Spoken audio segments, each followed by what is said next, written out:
So today's presentation and discussion will focus on research recently undertaken by Mark Smith, University of Newcastle. Welcome, Mark. I can see you in the top left-hand corner of my screen there. Polly Chapman from the Impact Hub in Inverness, Jane Glass and Jane Atherton from Scotland's Rural College. I understand that Jane Glass is also here to give a second presentation. Oh, I can see you. You're in the... Welcome, Jane. I can now see you. You're in my top right-hand corner. And I understand that you've also maybe brought along some of your colleagues with you as well. So welcome to everybody. The purpose of the research was to investigate why and how people in rural areas experience and indeed negotiate financial hardship. Field work was carried out in 3 case study areas: Northumberland, the beautiful Isle of Harris, and here in Blairgowrie in the Glens. As everybody here is fully aware, Perth and Kinross covers a large rural area with a widely dispersed population of over 150,000 people. And whilst the rural nature of our area offers many economic, environmental and indeed social assets, we face major challenges. Dependency on tourism, agriculture and hospitality does mean low wages and very often below the Scottish average. We have got significant in-work poverty and rural poverty across the area, and social isolation in rural areas does mean that transport and digital connectivity are indeed vital. Many of the challenges we face relate to the diversity of our landscape. The majority of the area is rural, with 12 towns and over 100 smaller settlements, where we know people can find it difficult to access our services and they're often unaware of what is available.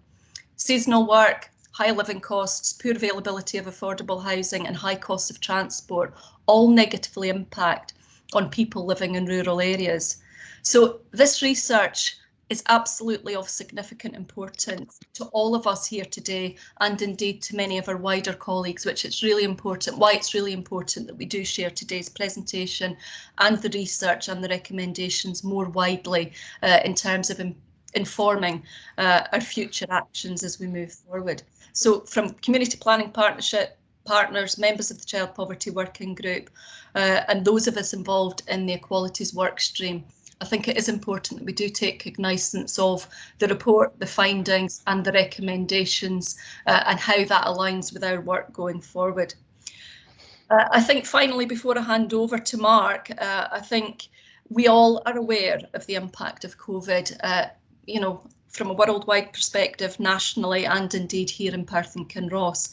And the impact was more acutely felt in some of our rural areas and did expose some real and indeed concerning issues. So as we move forward in terms of recovery, the research and the recommendations I think will be extremely helpful for us in terms of informing and in shaping the work that we do.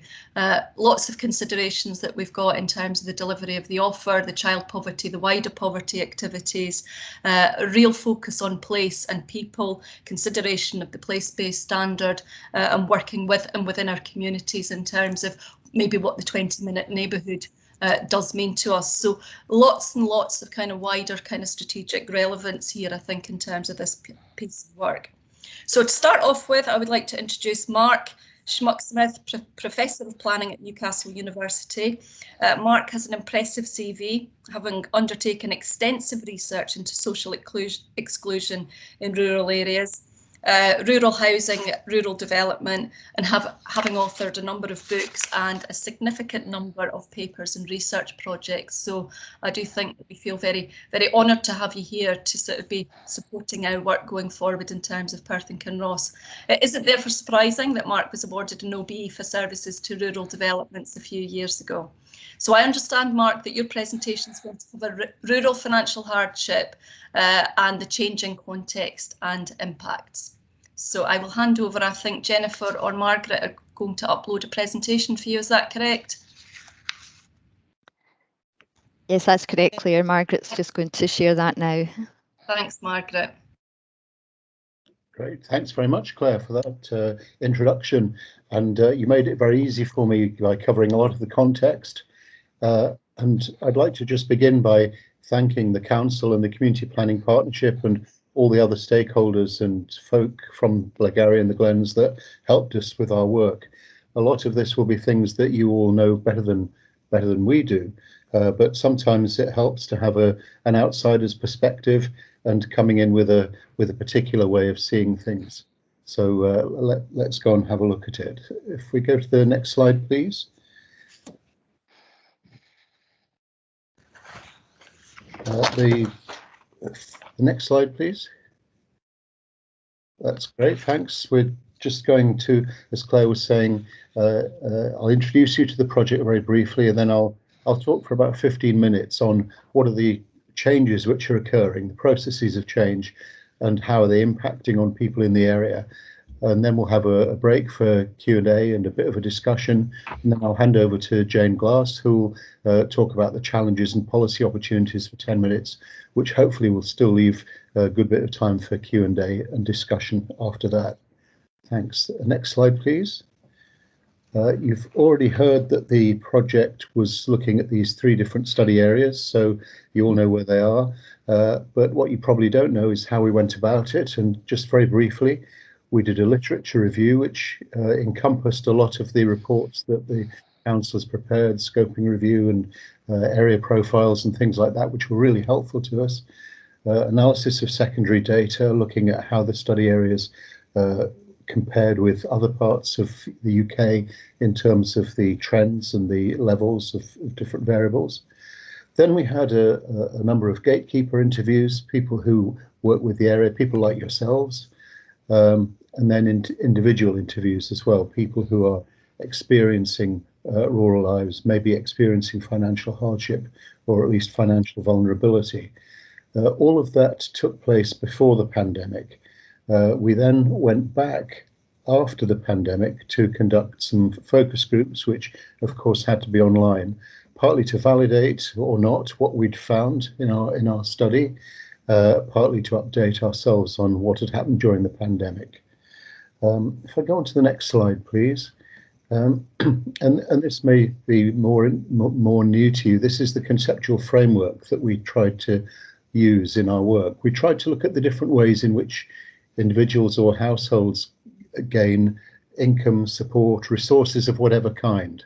Obviously, there are markets, particularly earnings through the labour market, but there are other ways in which people get resources through the market, through housing and so on. The state in terms of welfare provision, but also through council housing, through public health and other aspects of the health service, public transport, and many, many other ways that the state contributes to people's quality of life.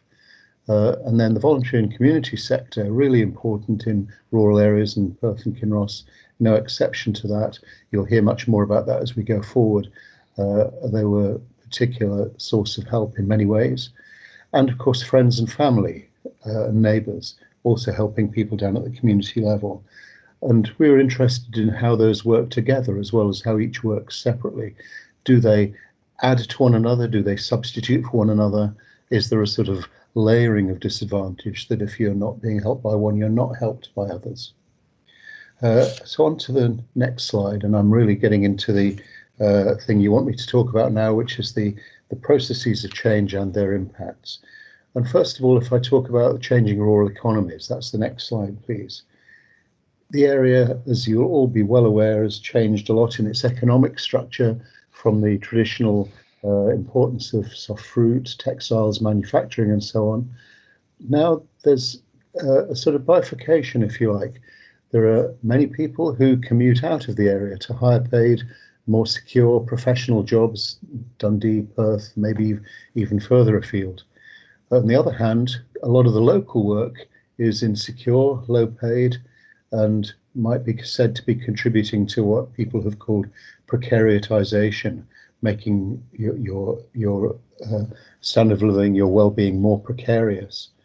Part of that in rural areas is because of the volatile and unpredictable incomes associated with work in agriculture, on the land, with tourism and hospitality, and increasingly the 0 hours contracts and agency work, which is becoming more common across the country, not just in rural areas.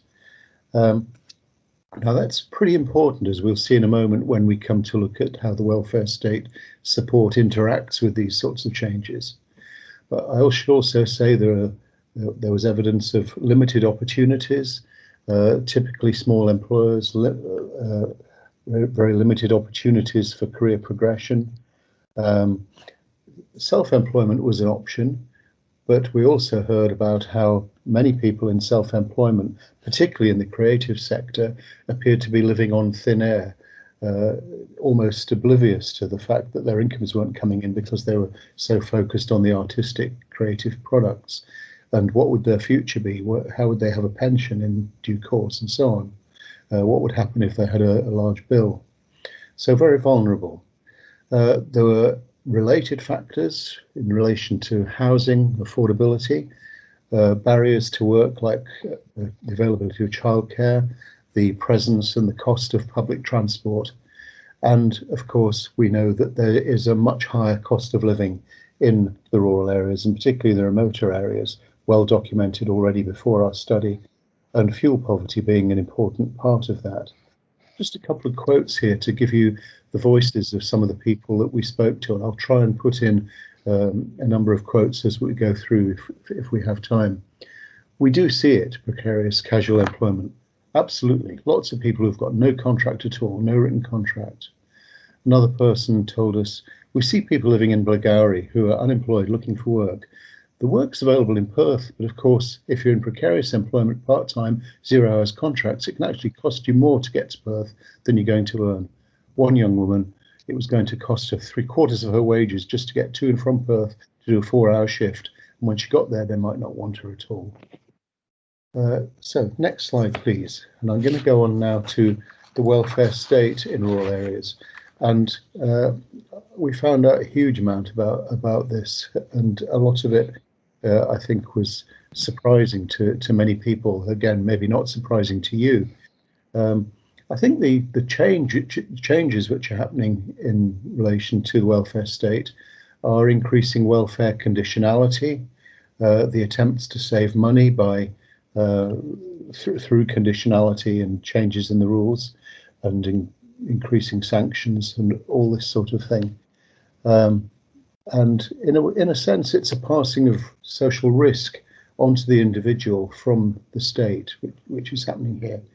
We found the same issues as in urban research on the welfare state and how it affects people in poverty, but we found additional factors due to rurality. So let me take you through those quickly. The presence of multiple jobs, seasonality, the irregular and volatile incomes that I was speaking about already are a particular issue because the welfare system finds it very hard to cope with that irregularity of incomes. As the first of the quotes down below says, the uncertainty over income from 0 hours contracts or agency work obviously makes it very hard to budget, and it's easy then to fall into debt because this week you can afford your rent, next week you can't. But there's this additional layering on top of it because the benefits never kept up with changing wages. It was designed for people in stable circumstances. And so you find that people unwittingly are being overpaid benefits, and then these are clawed back at a much faster rate than in the past, putting people into some difficulties. Along with this, there's the centralisation of job centres and welfare services, part of the public sector expenditure squeeze that has these impacts of centralisation. And that makes it harder for people to get advice and support face to face.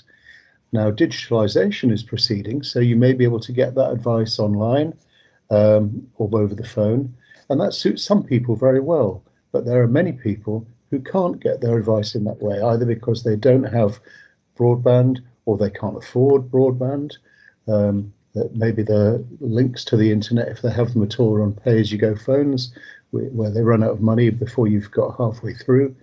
And many people in most need, apart from not having that facility, may not have the capacity, they may not have the digital skills, they may not have the literacy skills. So there are a large number of people who are really missing out because of the centralisation of services and the move towards digital only. And again, that quote at the bottom there, we find it difficult when agencies like DWP are saying it's digital by default, everything's online. If we did that, this organisation that was talking to us then, if we did that, we would isolate a high percentage of our tenants who wouldn't be able to access any services. On top of all that, there's visibility and stigma in small communities. We heard a lot of evidence of that, and I'll give you another quote in a moment on that. And that reduces the willingness of people to claim their benefit entitlements. It's well known that claimant rates amongst those entitled are lower in rural areas, and visibility and stigma is a part of the reason for that, as well as the distance from information and so on. There are issues about the distance to work capability assessment centres. Those are even more severe in Harris, of course, but that's another story. And overall, we found consistent evidence that there was a close link between the debt and delays in universal credit, food bank use, and mental health. If I go on to the next slide, I can just show you a few more quotes in relation to these issues.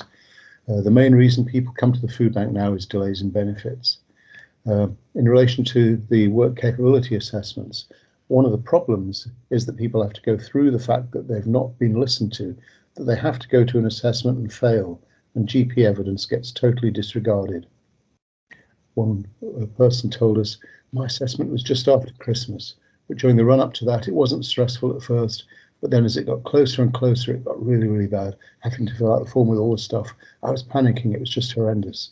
This was a person with mental health difficulties. There's nobody that helps you, which is ironic, because if you're ill, I don't know how you're supposed to fill in all the forms. It's just crazy, because you'd think if you're ill, it would be easy for you to get, not more difficult.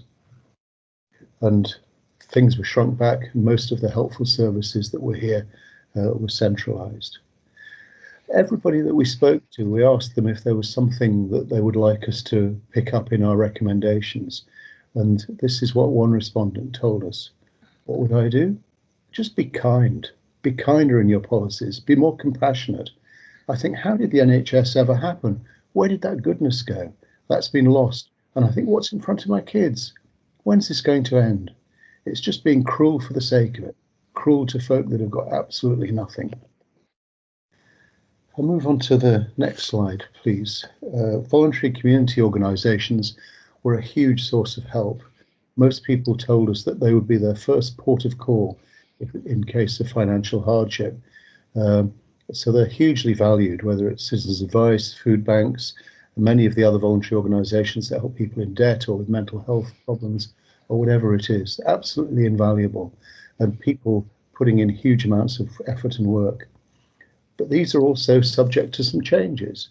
Funding cuts and the shift towards competitive tendering is all part of this sort of new way of working in a more market-based society.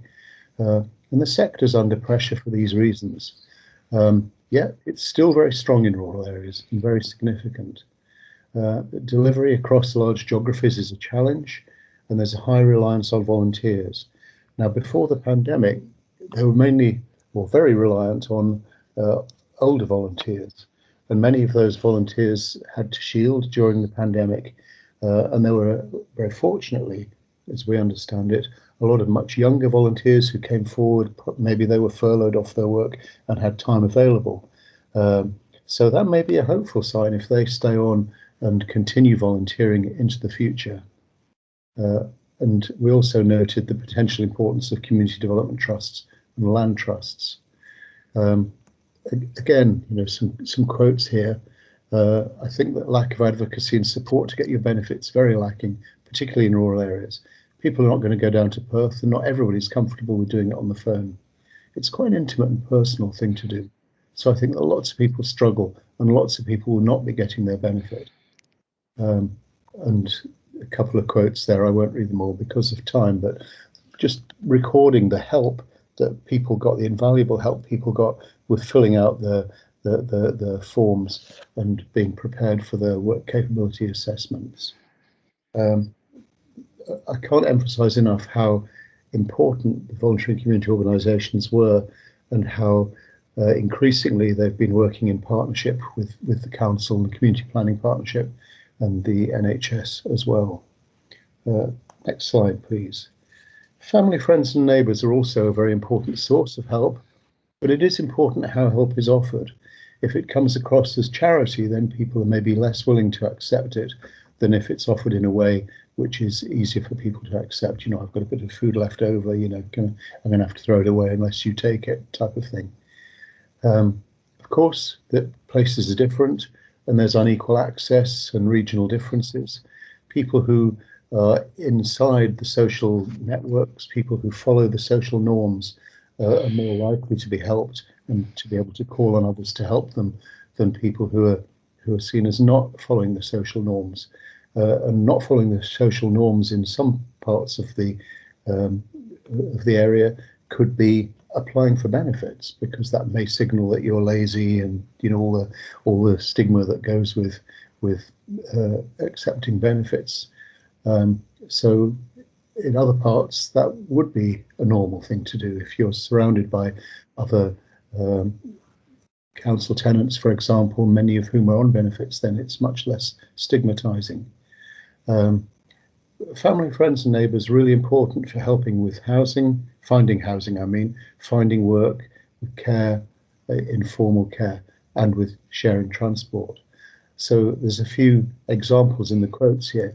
Someone up in the Glens: you don't get work until you know people, and until you've met somebody in the pub or you've gone and done some door knocking around gamekeepers' houses and that sort of thing, there just isn't work there. Somebody else: without that friendship group and community, you wouldn't be able to live here, not with a family. It would be a non-starter.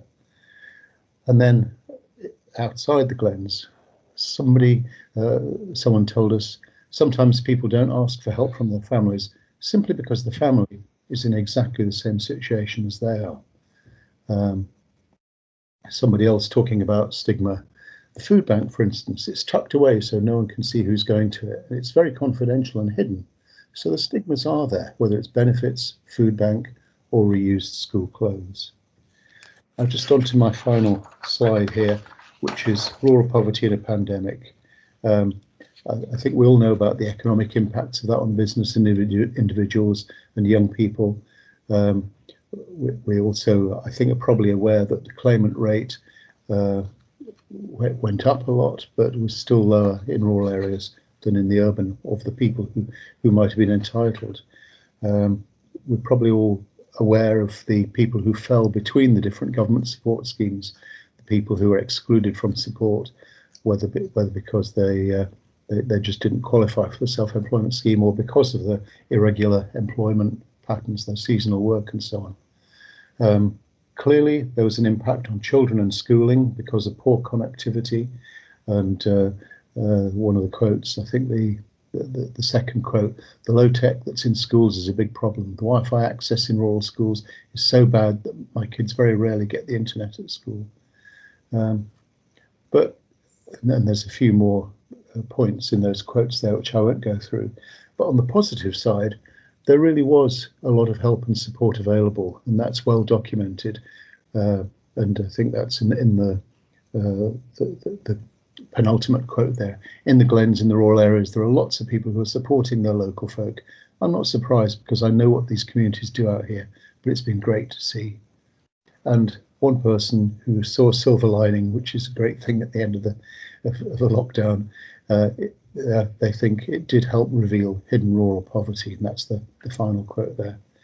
I'll stop there because I've used up all my time, and stop for some questions before Jane comes on. Thank you. Thank you, Mark. Has anybody got any questions for Mark? I'm struggling with my chat function. Claire, it's Jennifer. There haven't been any questions posted through the chat, so I don't know if anybody wants to just speak up or put a hand up if they have something they would like to ask, if we can manage to see them. Okay, Lee Haxton, I think you have a question. Thank you. I do, thank you, Claire. It was just to ask Mark whether or not there was anything that was particularly surprising or unexpected that came out of the research that they did, whether or not that pertains specifically to just Blairgowrie and the Glens, or whether that was wider. Yes, there were a lot of things that were surprising. I think the the most surprising thing was around the welfare system and the different ways in which rurality adds to the difficulties that people have everywhere in engaging with the welfare system. You know, some of the things I've talked about there were the things that struck me most, especially when I was, you know, listening to people telling me their stories. I think the other thing that really struck me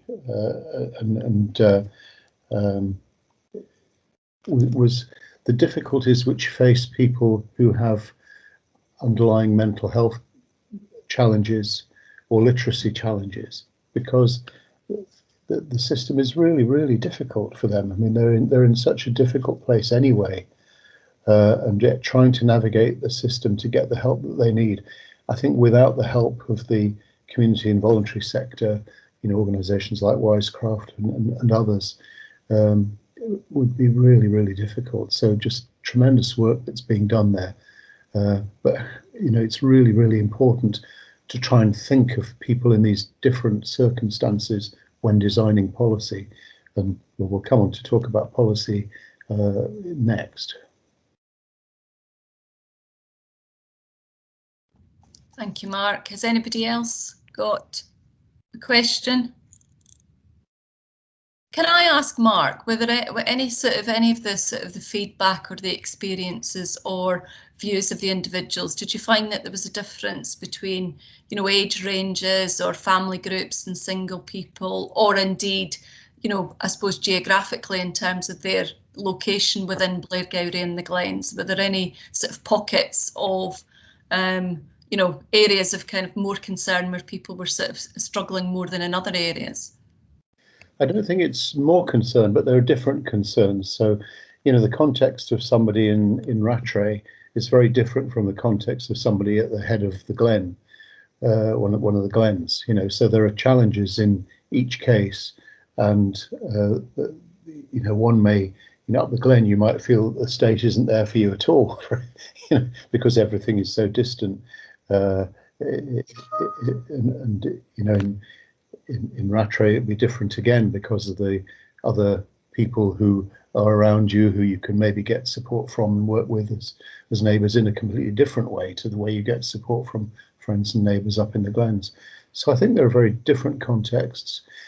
The other thing which was very striking, I think one of our respondents' quote about this actually made your local paper's front page, about the inequality between people who are very well off, living in expensive houses, commuting to well-paid jobs, and other people very nearby who are in great difficulties. And sometimes some of those people who have been very well off losing their job and finding themselves in great difficulties and having to claim when they wouldn't have dreamt of that at all. But that sort of inequality and the very different circumstances within contexts within quite a small area must make it very difficult to design policy which meets different needs, and yet, you know, that's what people need. They need help which meets their own circumstances at the same time as you will be needing to find ways of having more general solutions. And well, we can talk about that more after the policy bit. I'm jumping ahead of myself here. Okay, we've got a final question here from Margaret. You mentioned social norms as affecting community acceptance and access to support. Can you elaborate on what these social norms were outside of claiming benefits? Is the question that Margaret's. Yeah, well, I suppose the sort of social norms would be whether you participate, whether you're seen as joining in, or whether you just sort of stay out and don't make friends and don't contribute to community things. But it would also be things like if you're seen as or perceived as being lazy and a skiver in the government's terms. You know, there is this narrative of strivers and skivers, and there are signifiers which might lead people to think you were a skiver rather than a striver, and so mean that they were less willing to offer you help. Benefit claiming might be one of those, going to the food bank might be another. And and then the ways in which, you know, people might not want to accept charity, particularly older generations might be very private. They might be very unwilling to accept charity. So there are all these sorts of social norms to negotiate, and people who've lived there a while, you know, may be very agile with those, may be able to chat to the gamekeeper in the pub in a way that makes the gamekeeper want to offer them a job, or somebody else might not be able to. Okay, we've now got, and at some point I'm now going to have to move us on to the next presentation. We've now got quite a few questions coming in. I think we've got one, if I can find it. Hannah, yeah, following on from Margaret's question, was there any analysis of the difference in impacts on minority groups? Yes, there was. We heard a lot about the impacts on EU nationals, not particularly other minority groups, but there's quite a lot in our report about the very particular difficulties they were facing, partly because of language, partly because of Brexit and the necessity to claim settled status, and partly just because of perceived discrimination against them in various systems. I probably haven't time to go into it in more than that, but that did come up a lot. Yeah. And certainly in terms of our response, and I think many of us here in the room were involved in a particular response for the chicken factory through near that area, and I think, you know, probably these were the areas that you were sort of picking up on in terms of, you know, language barriers, access to benefit, 0 hours contracts, and, you know, struggling to sort of really access the support. I'm going to take one final question before we move on from Nicola. Were the people that you interviewed missing out on benefits? So you described the kind of the access arrangements there, but Nicola, who works for our welfare rights team, obviously has got an interest there in finding out a wee bit more about access to benefits. Were they actually missing out on benefits? No, some of them knew very well what benefits they were entitled to, and were almost rivaling the advisory services in their encyclopedic knowledge. Others really didn't know the benefit system, but were lucky to have the support of organisations like the CAB or other voluntary organisations. Now that may be a feature of the way that we found the people that we spoke to, because clearly it's very difficult to find people, and, you know, we tended to be guided towards people. We did also speak to somebody who would not apply for benefits and was against benefits. So you know, that's a very different situation to be in. But no, we didn't find people who were unaware of any benefits, and most of the people that we spoke to had benefit checks done. But that's not to say that there aren't people who wouldn't be in that situation and that we didn't find. Okay, thanks, Mark. Nicola said that is encouraging. Okay, I am really conscious of time, and I think we'll move on now to Jane. I'd like to introduce you all to Jane Glass, land use policy researcher at Scotland Rural College. Jane completed research on sustainable development and rural land ownership, has been an honorary lecturer at Edinburgh University since 2016. And I understand, yes, here, as you're saying there, Jane's now going to discuss with us the specific challenges and indeed opportunities for us here in Perth and Kinross. I'll hand over to you. Thank you, Jane. Thanks very much, Claire. So yes, as Mark said, I'm going to speak to you about the series of challenges and policy opportunities that we pull out at the end of the report. We've got 8 of them listed in the report, and we sort of look at them in depth. So I don't really have much time to talk through each of them. So I'm going to focus on 4 main ones in particular, and then briefly mention the other 4. And I would also say that we kind of framed these, they're generally applicable across the 3 case studies that we worked in, and more broadly than that as well. And we can maybe zoom in a bit more in the subsequent discussion to the specific challenges and how they might play out in Perth and Kinross. So next slide, please. So the first thing to say is that, you know, we really have found that many rural residents are at risk of poverty. And recent analysis of the British Household Panel Survey showed that 50% of rural residents in Britain between 91 and 2008 were at one time or another below the poverty line. So that's half of the rural population. And this compares to about 55% in urban areas. So it's not really a big difference, which might be surprising to hear. And just a couple of years ago as well, the Financial Conduct Authority found that 54% of rural residents in Britain experience financial vulnerability. And that's defined in terms of having difficulty paying their bills or redundancies and such like. So the differences between rural and urban poverty rates are not that great. Yet we tend to think about poverty as an urban issue rather than a rural one. But there is clearly poverty in both urban and rural areas. So what we found and what we're sort of trying to portray through this report is that policy, as a result of this misperception, is not really that well adjusted to rural circumstances. So national policy development ought to be informed by local knowledge and local practice, so that it is reflecting that local context, like Mark has just described in the Blairgowrie and Glenn's case study.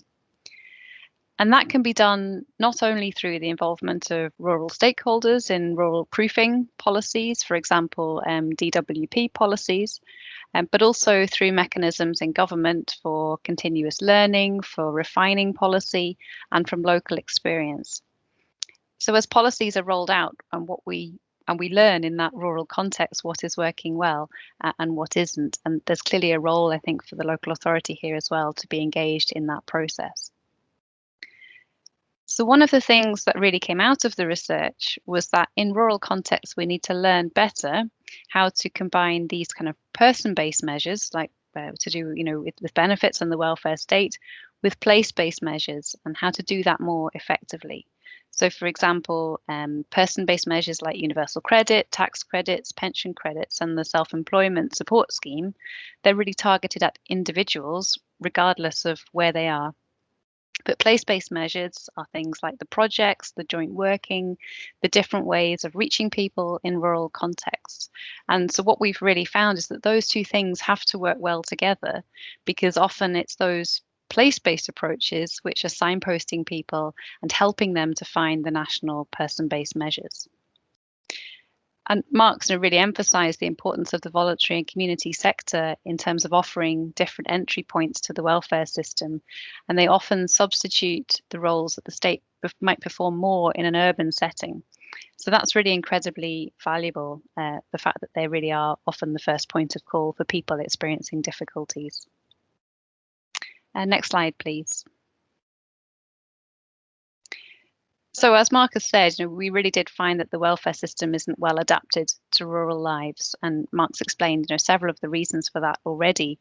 So in terms of the opportunities that potentially throws up for policy, we need to rural proof that welfare system, and that needs to be done by the Department of Work and Pensions with support from the Scottish Government, of course, but also from local government and other relevant stakeholders to address the issues that we raised in this report. Those issues include the volatility of incomes, the unpredictability of rural incomes, and so on. The distance to advice, the distance to medical assessments. The list goes on. So we need to take account of those issues in terms of rural proofing the welfare system and how it operates in rural areas. And we would argue as well that we do need to ensure face-to-face provision of welfare advice and support alongside digital or phone, even in the most rural areas, because as Mark said, while digital helps some people who have more access, it really can still lock other people out. We need better funding of advice and support organisations to cover the additional costs of reaching into rural areas, because this is a really vital component of the social infrastructure and sort of social inclusion aspects of the challenges that we've brought up. And finally, gathering and sharing information on how the welfare system performs in rural areas is going to be an essential part of that rural proofing process. So we've taken some steps towards gathering that evidence, but there's perhaps more to be done. Next slide, please. So I've spoken about the difficulties that organisations have reaching into rural areas and how voluntary and community sector organisations are filling those gaps where public sector support has been largely withdrawn due to cost pressures, which has led to services being centralised or digitalised. But it's important to remember that these organisations, as we found in talking to a lot of them, they face their own challenges in relation to reduced funding and volunteer recruitment. So as a result, we do need reinstatement and support for mobile outreach and face-to-face services so that the most vulnerable can still access financial support. And the Citizens Advice Bureau was regularly mentioned by people in our research as being particularly valuable in terms of the advice it offers people. And this is a really crucial example of the place-based service facilitating people's access to national person-based measures through the welfare system. Joint working is also really helpful in terms of bringing awareness of benefits and support to people who wouldn't otherwise receive that advice. And as Mark said, we found many good examples across the case studies of this type of joint working between the voluntary and community sector and the public sector, particularly during the pandemic, but before that as well. And I think there is still scope to learn from those examples of helping people who face financial hardship. Okay, next slide, please. So as I said, there are sort of 4 more recommendations or policy opportunities here that I won't talk about in much detail, and I'd encourage you to have a quick look at the final pages of the report if you can. We've tried to set them out in quite a sort of easy to read way. But it's important to note that much rural work is not good work or fair work, and yet government policy has policy objectives, in relation to those terms, good work and fair work. And this relates to the issues of low pay, irregular pay, unpredictable pay, and so on. Lack of childcare, lack of training, lack of skills, and I know that's sort of an area that you're interested in within the child poverty working group as well. And we found barriers to people who wish to enter self-employment and start micro businesses, particularly businesses that aren't growth oriented. So those people find it particularly hard to access support compared to those who might have the ambition to maybe double the business, in size in a short period of time. There's also the perennial question of how financially vulnerable people can access affordable housing in rural areas. And, as we all know, this is an intractable problem that has been around for a long time. And then something which is looming in the future and was perhaps beyond the scope of our original research questions, but there is an imminent crisis in rural social care. So we are sort of really strongly suggesting that any proposed new national policy for social care provision needs to take rural aspects into account, taking account of higher rural costs, staff recruitment difficulties, distances to travel to clients, and so on. But again, here I do think there's an opportunity for joint working between a range of organisations to tackle these changing care needs and providing an integrated package of support to people. Next slide, please. So the final thing just to mention is that there was often a narrative of loss and social change in each of our study areas, even when there was also a narrative of things turning around. So these narratives of change might be connected with the increasing contrast between rich and poor, between long-term residents and in-migrants, or social change related to tied housing on estates or to holiday homes, and so on. Lots of these different narratives happening. So we think this raises a question as well. Can we support communities to build more positive narratives of change from the bottom up, and crucially including all of those voices? We did find through talking to people that creating a sense of hope around a shared vision, reflecting both continuity with the past and the change which is likely to come in the future, that's actually really important. And we could draw on lessons from LEADER and other community-based approaches and projects to do that. I think finally as well, just encouraging the community ownership of revenue-bearing assets such as housing and energy can strengthen community-based organisations and give them greater power and resilience to pursue their own agreed objectives. It's important to give hope to the most vulnerable as well as those who are used to having their voices heard. So I just wanted to end with one quote, which I think I steal from Mark when he last presented this research, but I think it's a nice one to end on. One of our participants said, because of the numbers of people seeking support from Universal Credit, that's led the council to recognise that there is an issue with hidden rural poverty, and that's great that that's now being recognised. So in that way, we really do hope that this report can contribute to giving more voice to some of those people whose voices are often the least heard, and to going on and recognising hidden rural poverty and doing something about it. Thanks very much, Claire. Thank you, Jane. And I will open up for questions, but I absolutely have to say I think it has been a hugely valuable piece of work to, you know, us here in Perth and Kinross across the full community planning partnership, and I think absolutely timely as we are currently moving, you know, from the pandemic into recovery and really sort of considering sort of, you know, some strategic planning activity in terms of the future. And I think to give you some reassurance, I think in terms of many of the areas that you've picked up, we certainly have had these in mind, and I think, you know, many of the things in terms of that bottom-up asset-based approach, really creating that sense of hope is absolutely key. And you know, we're underway with some of our plans in terms of pulling together locality profiles so that we've got a better understanding of each locality, and absolutely, you know, we have ambition to work towards a more integrated locality-based way of working, and working much more hand in hand with our communities. I'm not sure how much of the Perth and Kinross offer that you've heard about. So all of this, I have to say, is hugely valuable for us in terms of supporting our prioritisations and actions, you know, our priorities and actions as we go forward. And absolutely, I think in terms of the place-based and the person-based approach is absolutely key. So this certainly will be hugely valuable sort of evidence and recommendations to support our key priorities, and it's a piece of work that we're currently working on at the moment. So absolutely timely for us as a community planning partnership. We have a community planning partnership 2-day workshop session over tomorrow. I'm not sure if you're aware, so the timing of this is fantastic, over tomorrow and into Thursday, where the Community Planning Partnership are considering their priorities. So a number of the partners here today will be taking some of the recommendations and the research into that, into those discussions tomorrow, no doubt. So hugely valuable. Has anybody got any questions that they would like to ask? Let me see if there's some activity on the chat function, which I'm having real. Yes, it is, Lee. It's timely, isn't it? I think absolutely seamless for us tomorrow for the community planning partnership. Margaret has asked, is that the next one? Yeah. Let's see. Alison said, we've tried in the past to deliver rural outreach for employability services, but really struggled to get the numbers to make it viable. Margaret has asked, how would you go about building a framework that would enable us to rural-proof our approach to poverty mitigation and interventions? I don't know, Jane, if you would like to answer that.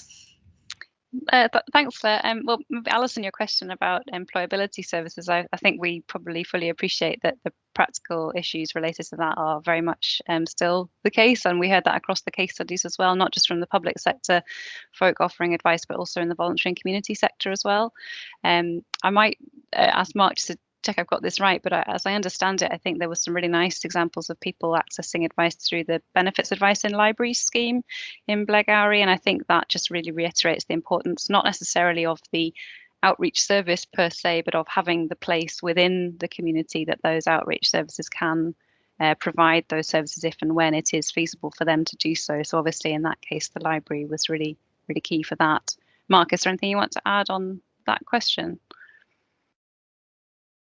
Oh, I think you're muted.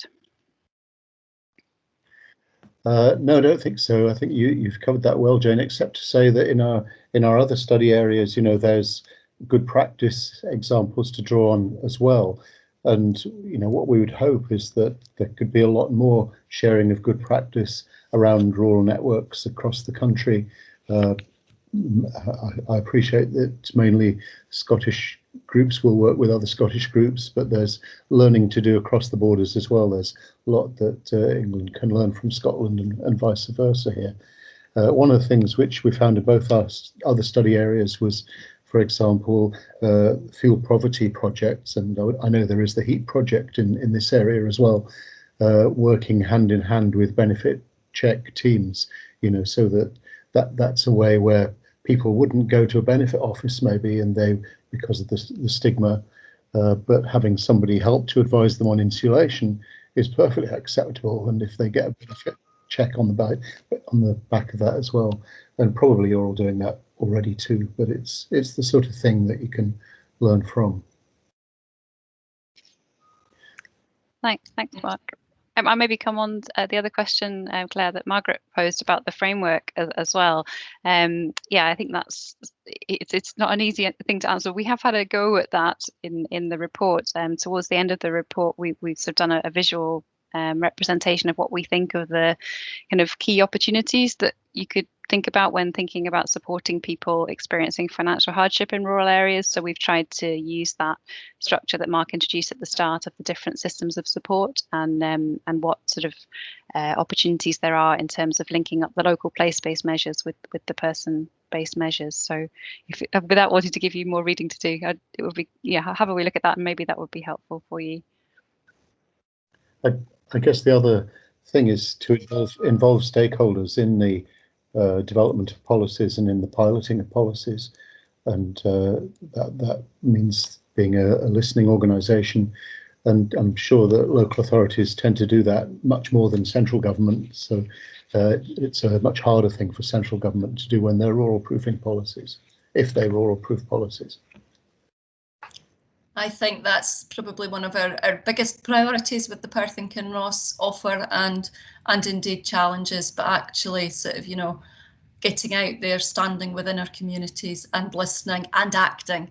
And I think, there's been some work, there's a colleague here today, I think there's been some work done through the Equalities group, and I think we sometimes do quite a lot of listening, and do we act? And again, the rural transport, I think the scenario that you described about somebody sort of travelling into Perth for work, and actually the bus fare costing more than they would earn within the 4 hours, is sitting on my shoulders as you were speaking, because that is something that we have considered. It was something we looked at. I mean, certainly we had an example of, I think, £8 for a bus fare just locally within the Perth city area for people, for a young family to access park facilities. So has kind of just a number of these things we need to pick back up, and I think it's the action on some of these and the delivery and the impact that we really need to focus on. Lee, I think, is that you that's got your hand up? I certainly know that you would like to ask a question. Thank you, Claire. Apologies if this has already been covered. I needed to duck out and come back in again. But I'm conscious that Mark and his colleagues have many, many years of experience of research in rural societies. And I'm just wondering if the issues that you're finding are new issues that have only emerged recently, or whether you feel they are issues which have been around for a very, very long time, but have maybe only come more to the fore as a result of COVID and lockdown. Do you want to go first, Jane? After you, Mark, go ahead. Right. It's hard to say. I mean, there are issues which were new even before lockdown, in the sense that there hadn't been much research done on these issues post the economic crisis, the financial crisis of 2007-8. So after that time, employment became more precarious. Labour markets became more flexible, and we had all the austerity cuts and welfare reforms, so that there are so many issues arising from those which really hadn't been identified in academic research, though I'm sure that you were aware of them on the ground. I think the pandemic has opened up much bigger questions. I think, on the one hand, as the respondent that Jane quoted at the end said, it has shown the existence of hidden rural poverty. Perhaps it's made it less stigmatizing, because people can see that it's not the fault of people that they're poor in these circumstances, if they've lost their income. But it's just challenged our systems of support. It's shown the virtues of working together. It's shown what volunteers and community groups can do, but raised all sorts of questions about how to support them, especially in the context of austerity. And I think, fundamental questions people are thinking, what sort of world do we want to rebuild? and there's this sort of visioning, almost a sort of idealism about what can we do to make it better. At the same time as there's, of course, despair and all sorts of pain. I think it would just very briefly add to that. I think COVID really does sort of show us this new era, maybe of place-based activity and really local action. So there's maybe a new opportunity there to reach in with some of these issues and approaches that we talk about. So yeah, hopefully it's an exciting time to take these things forward. Thank you, Jane, and I think that probably is the perfect place to end. I think absolutely here in Perth and Kinross we have seen people really stepping up in an agile, flexible and community focused way, working together with and within our communities to really ensure that we kind of reach those most in need in terms of the COVID pandemic. And that very much for us has been the Perth and Kinross offer in action, and I think we need to harness that and capture that and ensure that we, I think as Mark described there, look forward in terms of the opportunities that has presented. I would like to say a huge thanks, lots of really good feedback on the chat to yourself, both of you, Mark and Jane, an extremely informative and very helpful presentation piece of research.